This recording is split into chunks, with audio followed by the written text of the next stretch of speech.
இந்த காலகட்டத்தில் ஒரு தமிழ் திரைப்படத்தை 35 நாள்ல வந்து ஷூட் பண்ணி முடிக்கலாமா அப்படின்னு கேட்டோம்னா கண்ணை மூடிக்கிட்டு முடியாது அப்படின்னு சொல்லிடலாம். ஆனா மலையாள திரையுலகத்திலும் சரி இல்ல மற்ற மொழிகள்ல 35 நாள்ல முடிப்பாங்கன்னா முடிச்சிருவாங்க. ஆனா நம்ம தமிழ் சினிமால 35 நாள்ல கண்டிப்பா முடிக்க மாட்டாங்க. ஏன் தெரியுமா?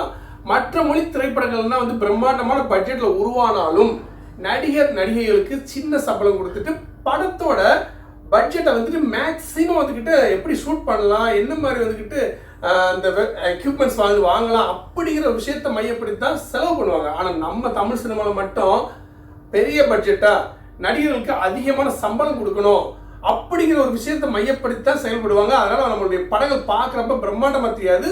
ஹீரோக்கள் மட்டும்தான் வந்து அந்த அளவுக்கு சம்பளம் அதிகமாக கொடுப்பாங்க. ஆனால் நம்ம தமிழ் சினிமாவில் நம்ம அபி இருக்கார் இல்லையா, அந்த டூரிஸ்ட் ஃபேமிலியோட இயக்குனர், டூரிஸ்ட் ஃபேமிலி படத்தோட இயக்குனர் இருக்கார்ல அபி, அவர் ஹீரோவை நடிக்க மலையாள ஹீரோயின் அனுபமா ஈஸ்வரன் வந்துக்கிட்டு அவங்க 2 பேர் பேரா நடிக்கக்கூடிய ஒரு திரைப்படத்தை 35 நாட்கள்ல எடுத்து முடிச்சிருக்காங்கன்னா உண்மையை நம்ப முடியுதாங்க. எஸ், அதாவது சூப்பர் ஸ்டார் ரஜினிகாந்தோட பொண்ணு இருக்காங்க இல்லையா, சௌந்தர்யா ரஜினிகாந்த், அவங்களும் சரி, அதுக்கப்புறம் இன்னொரு ப்ரொடக்ஷன் கம்பெனி சேர்ந்து இந்த அபி இருக்கார் இல்லையா, நம்ம இயக்குனர், டூரிஸ்ட் ஃபேமிலி இயக்குனர் அபியை வந்து ஹீரோவா போட்டு ஒரு படத்தை 35 நாட்கள்ல சென்னை மற்றும் திருச்சி நகர் பகுதியில் அழகான இந்த காலத்து இளைஞர்களை ஈர்க்கும் வகையில ஒரு அட்டகாசமான ஒரு கதையை படப்பிடிப்பை நடத்தி முடிச்சிட்டாங்க. இந்த படம் வந்து கிட்டத்தட்ட பாத்தீங்கன்னா அடுத்த ஆண்டு பிப்ரவரி மாசம் ரிலீஸ் ஆகுற மாதிரி வந்துக்கிட்டு சௌந்தர்யா ரஜினிகாந்த் அவங்களுடைய இன்ஸ்டாகிராம்ல போட்டிருக்காங்க. இந்த படத்துக்கு நான் சொன்னது மாதிரி வந்து பாத்தீங்கன்னா இந்த படத்துக்கு இயக்குனர் யாருன்னா லவ்வர் மற்றும்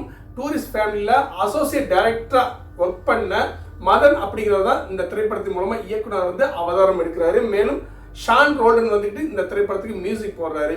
ஸோ இந்த படத்தோட ப்ரொடியூசர் அப்படின்னு பார்க்குறப்ப வந்துக்கிட்டு இவங்க தான் நம்ம சூப்பர் ஸ்டார் ரஜினிகாந்தோட பொண்ணாரு சௌந்தர்யா ரஜினிகாந்த். அவங்க என்ன சொல்லியிருக்காங்கன்னா, எங்க அப்பா சூப்பர் ஸ்டார் ரஜினிகாந்த் இருக்காரு இல்லையா, அவருடைய ஆசீர்வாதத்தால இந்த திரைப்படத்தோட ஷூட்டிங் நல்லபடியாக ஆரம்பிச்சு 35 நாள் நாங்கள் சூப்பராக அந்த படப்பிடிப்பை நிறைவு செஞ்சுட்டோம்.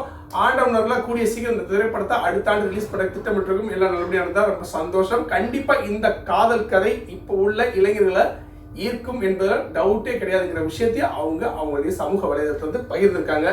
பாப்போம் நம்ம அபியை நடிக்கக்கூடிய ஃபர்ஸ்ட் ஹீரோ நடிக்கக்கூடிய தமிழ் திரைப்படம் எப்படி நம்ம டூரிஸ்ட் ஃபேமிலி வந்து சூப்பர் டூப்பர் ஹிட் கொடுச்சா அது மாதிரி அபிக்கு இந்த திரைப்படம் நல்ல ஒரு துவக்கமாக அமையட்டும் அப்படிங்கிறது தான் எல்லாருடைய ஆசையும். நம்மளுடைய வீடியோ பிடிச்சா மறக்காம லைக் பண்ணிட்டு நம்மளுடைய யூடியூப் சேனல் பா முத்துக்குமார் யூடியூப் சேனல் வந்து சப்ஸ்கிரைப் பண்ணி விட்டு இது பிரயோஜனமான தகவலை தெரிஞ்சா உங்க நண்பர்களுக்கு ஷேர் பண்ணுங்க. மீண்டும் ஒரு தகவலுடன்